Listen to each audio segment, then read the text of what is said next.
How I Taught My Grandmother to Read by Sudha Murthy. Here, the author talks about her grandmother. Her grandmother was very loving, but she could not read or write because there were no schools in her village. அவங்களுடைய கிராண்ட்மதருக்கு படிக்க ரொம்ப பிடிக்கும். ஆனால் schools இல்லாததுனாலயும், வேற சில காரணங்களாலயும் அவங்கனால படிக்க முடியல. She used to wait eagerly for a weekly magazine because it had a story called Kashi Yatre.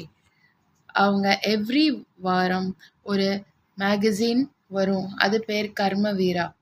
அந்த கர்ம வீரான்ற மேகசின்ல காஷி யாத்ரேன்ற ஒரு ஸ்டோரி வரும். இந்த ஸ்டோரியை படித்து நெக்ஸ்ட் என்ன ஆகும், நெக்ஸ்ட் எபிசோட் என்ன ஆகும்ன்ட்டு தெரிஞ்சுக்கிறதுக்காக ரொம்ப ஆவலாக இருந்தாங்க. Since her grandmother could not read, the author used to read the story aloud to her. அவங்க கிராண்ட்மதருக்கு இவங்க லவுடாக படித்து எக்ஸ்பிளைன் பண்ணுவாங்க. One day the author went out of the village. During that time, her grandmother missed an important part of the story and felt very sad. So, என்ன ஆச்சுன்னா ஒரு வாரம் அவங்க the author Sudha Murthy வேற வில்லேஜ்க்கு ஒரு மேரேஜ்க்காக போகிறாங்க.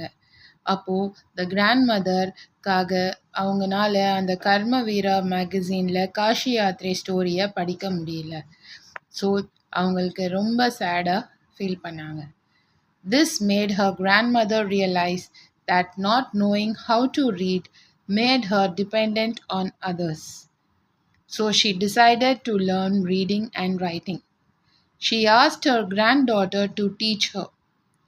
Her grandmother worked very hard and practiced daily.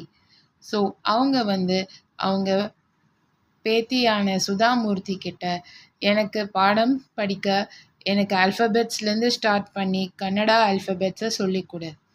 நான் கற்றுட்டு நானே இந்த காஷி யாத்திரைன்ற ஸ்டோரியை நானே படிக்கிறேன் அப்படின்ற ஒரு முடிவு எடுத்து அவங்க கிராண்ட் டாட்டரை படிக்க சொல்லித்தர சொல்கிறாங்க. On the day of Saraswati Puja, she was able to read by herself. She even touched her granddaughter's feet as a mark of respect. Saraswati Pooja அன்னைக்கு அவங்க ஃபுல் கன்னடா ஆல்ஃபபெட்ஸை படிச்சுட்டு அவங்கனால இந்த காஷி யாத்ரேன்ற புக் அதுக்குள்ளே பப்ளிஷ் ஆனதுனால அவங்கனால அந்த ஹெட்டிங்கையும் படிக்க முடிஞ்சுது.